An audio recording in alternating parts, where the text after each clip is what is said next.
Olá, amigos! Estamos de volta ao Direto ao Ponto e desta feita iremos falar menos um pouco de política do que centralizar o nosso diálogo, como fizemos anteriormente, somente sobre política. Mas não há como fugir, embora transversalmente falaremos de educação. O Brasil está inserido hoje dentro de um contexto mundial em que a educação está a dever muito ao Estado. E não é a educação do próprio Estado, não é a estrutura educacional, é o conhecimento. Nossos jovens hoje concluem o ensino médio com um conhecimento muito aquém daquilo que é esperado, o que faz com que nós estejamos atrasados muito em relação a alguns países médios até, como o Chile, a Argentina, que estão muito à frente da gente. E eu conversando com um poeta chileno, amigo, ele ficou espantado como um país como o Brasil, de uma riqueza tão grande, um tamanho continental, não consegue ser o maior país do hemisfério sul, né? Se você considerar que na linha do Equador para baixo, todos os países que fazem o hemisfério sul, tem inúmeros países que estão à frente do Brasil em desenvolvimento econômico, social, político e cultural. Por que o Brasil, com essa imensidão toda, não consegue ser um país de destaque, como deveria ser? Isso na visão dele.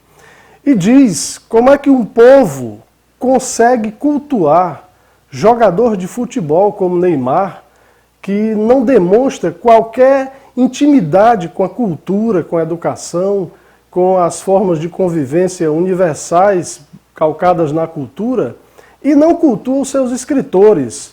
Ele até me chamou a atenção que na década de 70, a maioria dos livros do Jorge Amado, que era conhecido mundialmente, olha aí, na década de 70, 80 também, por aí, os livros do Jorge Amado tinham uma foto dele na capa e as pessoas reconheciam o Jorge Amado na Europa, porque todos os seus livros tinham uma foto na capa. Hoje, se Neymar levar uma queda, quebrar um dedo, tiver um impedimento qualquer de jogar, ele é notícia em todos os jornais do país, né? Esse último episódio dele aí, sendo acusado de estupro, fez com que as páginas de jornais, os comentários jornalísticos do país inteiro se voltassem para um episódio tão banal na vida de um subcelebridade. Enquanto isso, a nossa educação, que deveria ser privilegiada, principalmente valorizando a nossa cultura, os nossos escritores, fica relegada a um plano inferior. E aí, lembrando uma coisa que eu aprendi na década de 80, quando era estudante de letras da Universidade Federal do Ceará, que há mais bibliotecas na cidade de Buenos Aires do que em todo o Brasil. Se você considerar que o Brasil tem 220 milhões de habitantes e que Buenos Aires tem 18 milhões de habitantes, 17, 18 por aí, proporcionalmente é um povo que está muito mais habituado à leitura do que nós durante esses 500 anos. Então, é gritante a diferença nossa, por exemplo, para o povo chileno e para o povo argentino em relação à leitura, aos níveis de leitura da população. Isso faz com que haja valores diferenciados. E aí é que entra a política pública, né?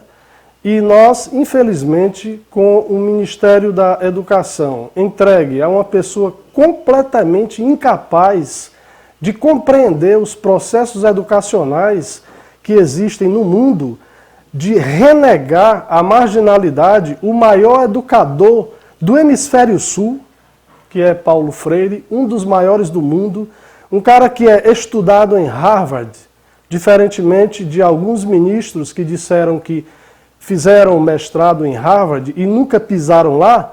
Paulo Freire é estudado em Harvard como teórico da educação.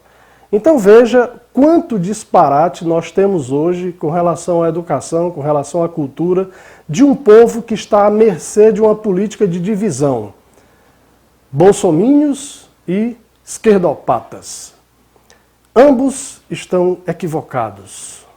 O que a gente precisa é educação, conhecimento, leitura e compreensão da realidade. Não adianta só ler, porque os bolsominions leem os fake news e acham que aquilo é verdade.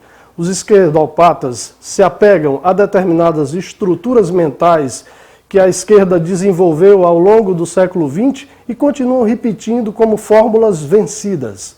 Então é preciso que a gente se livre desse complexo de repetição, de papagaio, e ao invés de ser papagaio, inclusive de teorias estrangeiras dentro das academias, das universidades, passe a conhecer, passe a olhar para a história e aprender a história do Brasil. Porque se você aprender a história do Brasil, você vai deixar de dizer muita asneira por aí. E o brasileiro não precisa mais ser considerado no mundo como papagaio ou cucaracha, como os americanos nos chamam, os latinos. A gente deveria recuperar um pouco da imagem que os escritores da década de 70 e 80 construíram no mundo e que nós perdemos paulatinamente, e com essa perda a gente vai sofrer muito no futuro. Recuperar uma imagem é muito mais difícil do que construí-la. Gildemar Pontes, direto ao ponto.